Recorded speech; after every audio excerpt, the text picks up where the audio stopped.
Thank you, Chrissy, and thank you everyone for showing up today. I don't believe there's any live feed, so I'm not speaking to any ghosts out there on the internet.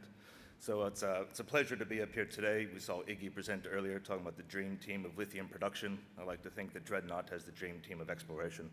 So we've been around for about 4 years. We pride ourselves in exploring, getting dominant land holdings and positions, making those initial discoveries and bringing those things to resource.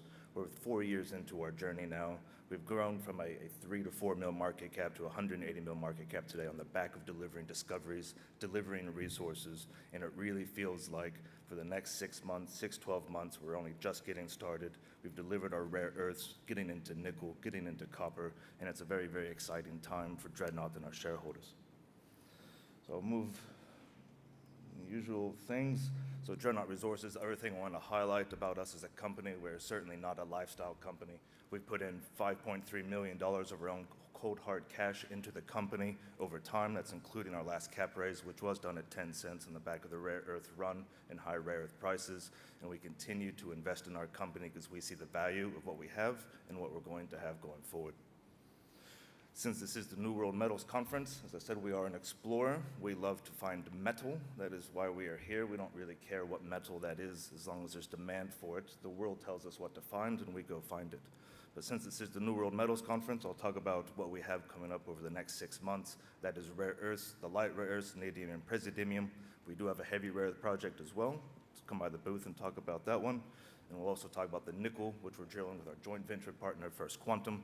And we'll also talk about the copper, where the rig is mobilizing right now to follow up on a discovery we made in 2021. About projects we'll talk about today, Mangaroon is where our rare earths and our nickel project is. So I'll talk about those. And then we'll also talk about up in the Kimberley. That's where the rig is mobilizing to right now to follow up on our copper discovery in 2021. Now, Eddie opened up the presentation on Tuesday. I saw him in Melbourne and talked about the Lassonde curve. This is something that our shareholders have asked us about a fair bit. And on the back of Eddie's fantastic presentation, I thought an opportunity to throw this in. On Tuesday, I not wasted all my time, but I took up my entire presentation talking about this. So I want to talk about Lassonde curve. We are an exploration company. We believe that the greatest value creation event in this industry is on the back of discovery. And we have built a team and a philosophy that goes in, takes demanding positions in unexplored and unloved provinces, give them that love, make those discoveries, and create a pipeline that always has projects that are pre-discovery, conceptual, making those discoveries with the drill rigs and bringing those into fruition and full value point, and then looking for those joint venture partner opportunities, looking with those companies like Iggy Tan's group, the people that specialize in building and have the capital capacity to build these mines. We find them, other people build them. So what we have, our yin rare earths has been our focus for the last year and a half, and there's probably a lot of people because of that, because of the excitement it generated, particularly early on, that the rare earth project, we are a rare earth company, and we're not a rare earth company. We are an exploration company with a portfolio of exciting projects, near discoveries and at discovery phase targets that we are putting drill holes into right now. In particular, that is our Orion copper gold discovery in the Kimberley, which we're going up to drill 13 lookalikes on, the nickel massive sulfides that we just hit with First Quantum, and we have the Orion the C3, C5 carbonatites, which we'll be following up on later this year as well. So we are a discovery-focused company. We have a portfolio of projects drill ready to make those discoveries and build on those discoveries. So I'll talk about those in a bit more detail. We have Mangaroon sitting up here. The Gascoyne province has become extremely hot and exciting. We pegged the largest land holding in this region before it was hot and exciting. We have over 5,000 square kilometers. To put that into perspective, to drive from our rare earth project down here next to Hastings Yangibana operation going into development, to get up to our nickel prospect at Pukathana North is a 2-hour drive. So it's quite a substantial land holding. We have a lot of opportunities here. The original reasons that we pegged this ground was for the nickel and the gold. Eddie talked about how explorations, they're going undercover, they're going deeper. And a lot of companies think that the future of exploration is going to these regions that are deep undercover. And for junior explorers, those places are an absolute graveyard of companies. The Albany Fraser being a spectacular example of probably over $1 billion of exploration money going into that post-Nova discovery and finding absolutely donuts. Instead, Dreadnought has gone, we're a junior explorer. I love history, I love science.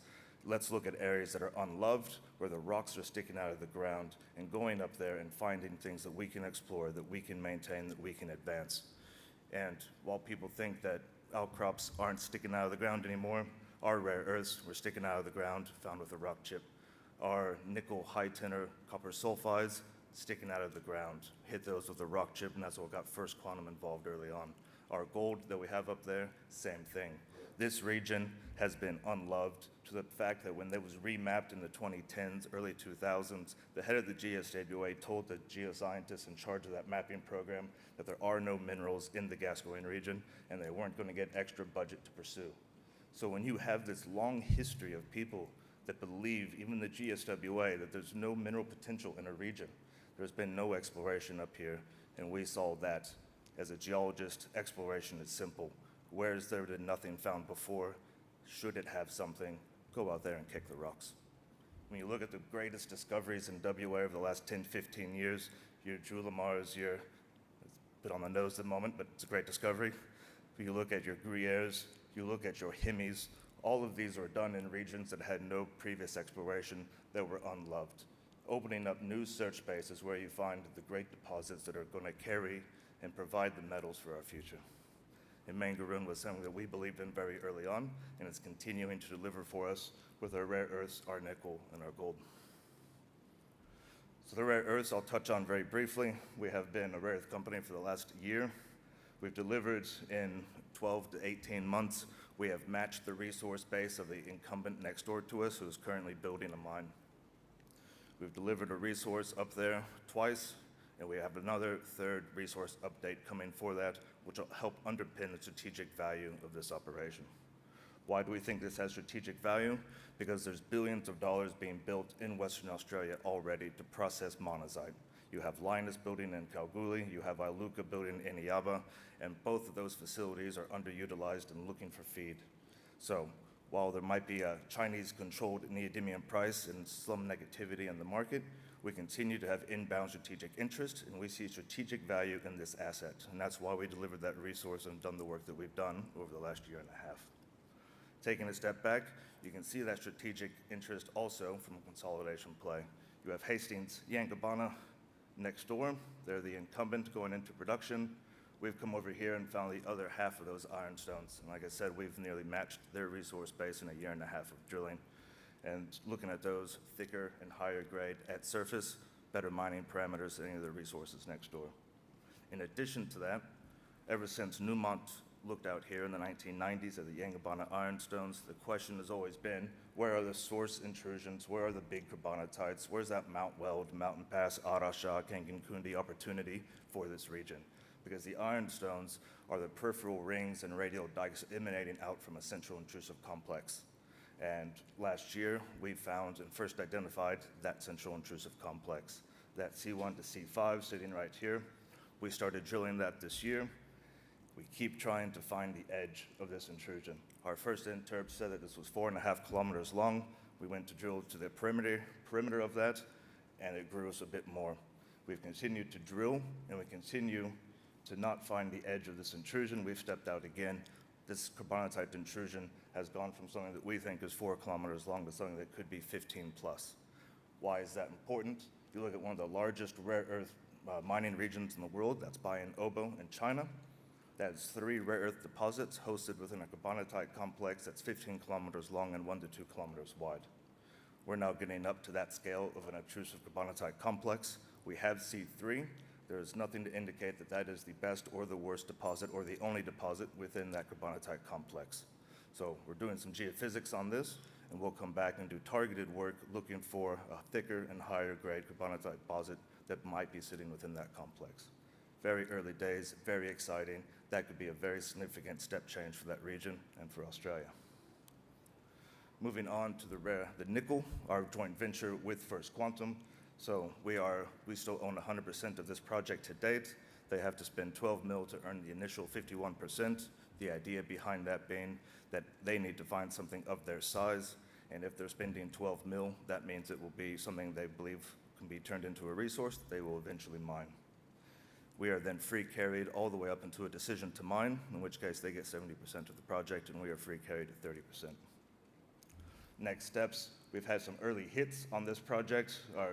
After a year and a half of drilling rare earths, I think the team was getting a bit overseen. Carbonatites are amazing rocks, but drill the same thing for 6 months, it gets a bit old. So in order, our first hole coming off of the rare earths, lining up over the conductors at Bukathana North, and to hit massive sulfides in that first hole. That's some people may have listened to me before talk about hitting massive sulfides, that black smoke that goes into the air. There is nothing more exciting, I think, as an exploration geologist than being there on the rig when massive sulfides get hit. The sky goes black, it smells like rotten eggs. The bags go really heavy, the drillers sort of fall over to one side. It's massive sulfide. And in this case in particular at Mangaroon, the tenor of the mineralization. One of the reasons why First Quantum was so excited about this area is because they looked at the sulfides, the bloody sulfides we identified earlier, and they went, if this forms a massive, this will be similar to or higher grade than Eagle in the US, which is one of the highest grade deposits around. That's 3.5–4% nickel, plus 3.5–4% copper, plus your cobalt and your PGEs. And the tenor of the sulfides that are coming out from this are extremely encouraging. They're extremely high. So these assays from the first hole are at the lab. They're being rushed through. They've drilled, it's supposed to be a 5-hole program. We've drilled 10. We've confirmed mineralization over about 400-meter strike. Remains open. It's actually open all the way down to Bukathana, where we drilled more sulfides last year. So that's actually open over 2.5 kilometers of strike.